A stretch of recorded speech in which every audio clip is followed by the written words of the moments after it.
Hi, I'm Dr. Caroline Leaf, and welcome to my podcast, Cleaning Up the Mental Mess. Today, I am going to give you 9 tips that are going to help you make anger work for you and not against you. In other words, to turn anger, which is actually not a bad emotion, because there are no bad emotions, but anger can become destructive instead of constructive. So, like I've spoken about jealousy before, anger is another one of those great emotions that gives us information that if we understand how to manage it, we can actually make it work for us and not against us. It can become constructive and healthy for our psychoneurobiological network so that we can show up in life functioning at a higher level. So anger managed will help for example, your frontal lobe, which is very active when you have your executive functions functioning. So controlling yourself, self-regulating, all that kind of thing becomes very, very active. And that's always healthy when your frontal lobe is balanced and becomes very active. It helps your brain health in general and your physical health. It can also help fight inflammation. So lots of great reasons. So here are 9 tips. But just before we begin, I just want to remind you about my Brainy Bundle with my new book, How to Help Your Child Clean Up Their Mental Mess. It comes along with this cute little Brainy plush toy that I created. You'll see the Brainy character throughout the book, and that Brainy walks the mental health journey with you and has a superpower called the neurocycle. So this combination, along with this fantastic coloring book with Coloring with Brainy and Friends, becomes a fantastic toolkit for any parent, grandparent, teacher, caregiver to help children from the ages of 2 through 10 to help understand and manage the challenges of life and the vagaries of life and the things that they're exposed to and the challenges that are inevitable. Helps them to understand and process all those hard feelings and hard emotions. So go to our website, drleaf.com, because the Brainy Bundle is on special. There's all kinds of great specials to help you help your child clean up their mental mess. So whether you're a parent, godparent, uncle, aunt, you need this. And by the way, dogs love Brainy too. I cannot get it away from my Shih Tzus. I have to keep hiding I don't know how many they've stolen out of my office to go and play with. Okay, well, back to how to control 9 tips to help control anger. So the first one is to recognize the early signs. So that's really working hard to be very aware of the early signs that you're about to get very, very angry. So that means that you're going to need to train yourself to pay attention to the physical signals inside of your body that are warning you, that are cues to the onset of anger, and the kinds of emotions that are starting to pop up, because anger can generally is preceded by other emotions like potentially frustration or irritation or that kind of thing, which is preceding. So first thing is to recognize the early signs. What are the frustration, irritation type emotions that are starting to build towards anger?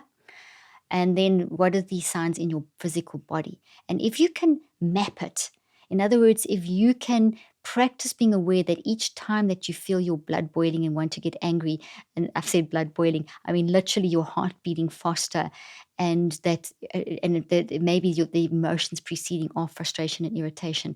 As soon as you feel frustration and irritation, as soon as you feel your heart starting to pump, you know that, okay, I'm about to lose it. I'm about to say something that's going to hurt someone.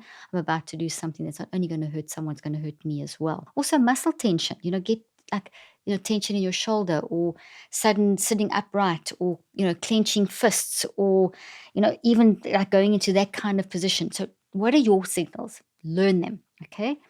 And then by identifying these early on, you can then learn to control them. Second one, practice deep breathing. Oxygen is information to the psychoneurobiological network, the mind-body connection. It's telling the brain, the neurochemicals, the hypothalamic pituitary axis, the endocrine system, the heart, the lungs, the skin, the systems of the body. It's telling them it's okay. It's taking information into them and it's saying, it's okay, get prepared, get ready, but you need to get calm. So it's carrying healthy information to calm you down. When you're in that calmer state, you're going to have more wisdom to deal with the situation coming up. We do not have wisdom when we're freaking out. We're going to say the wrong thing. We're going to you're going to wish we didn't say it. I mean, how many times have you done it? Where you've like blurted out something that you really regret blurting out. I've done that like way too often. So I use the information that breathing gives me. My favorite exercise, seriously, is, you've heard me so often say this, but breathe in for 3 and out for 7. That's a 10-second pause. Can be used in a multitude of ways, but it is really amazing for calming you down. If you don't want to be quite so obvious, you could do it quieter.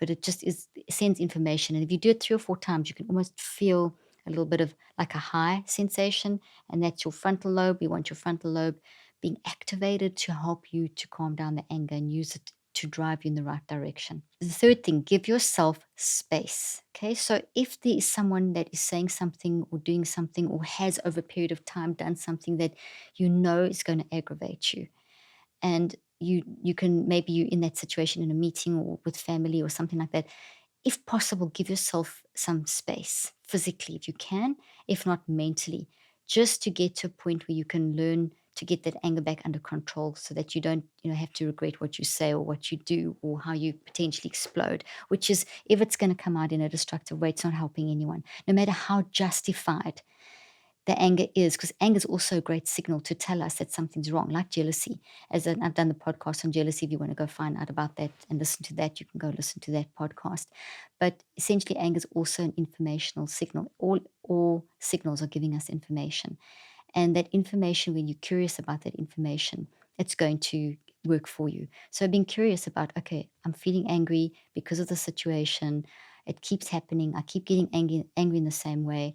I need to either get to the point where I can formulate the words, where I can have a confrontational, calm discussion with or without some sort of a mediator, but I can't keep carrying on like this because it's not healthy. That's the sort of things that can come out of giving yourself that mental space. So try to step away from that situation that activated you until you've actually decided to do the deep reflection to work around it. And sometimes you're so mad and you just want to explode that that mental space may require that you go do a workout at the gym, or you go for a walk, or you go and read a book or something, and maybe have to come back to that if you have the luxury of time in the situation to come back to it. But you may not have the luxury of time. It may be in a meeting and you've got to resolve it in the moment, or it's another fight your kids are having or something, and you've got to solve it in the moment. So you can also train yourself to create that mental space where you are able to like literally look away, go into like another zone, protect yourself, for you to create that special mental space in your head where you're away from that situation and you can relax and calm down. The fourth tip, use positive self-talk. So replace the negative and hostile thoughts with more rational and balanced thoughts. For example, I hate these people, to something like, I hate what these people are doing and how it's making me react. That's much more constructive than, I just hate these people. Be specific as you can. So turn that very negative, destructive thought into more of a description. I hate these people because I am so mad and so angry at this situation again, because it's happening again. What is happening again? Be specific. So that is converting it into a more positive self-talk. It's giving, because you're adding more description. In doing this as well, in using positive self-talk, challenge irrational beliefs that may be contributing to your anger, and ask yourself if your anger is proportional to the situation. I mean, that's a really good one. So you may have created, when we don't deal with stuff, we're going to make assumptions. Assumptions lead to belief systems. And sometimes those belief systems can get aggravated by the situation that's just not being managed. And then they become irrational. So there's initially a reason for them, but they've grown out of proportion because they haven't been managed. And then they become irrational. So then it's so much easier to get angry so quickly. So you want to challenge the thoughts that are going on in your head. Is this irrational to have this thought about this situation, or about this person, or about these people? Is it rational or is it irrational? Where is it coming from?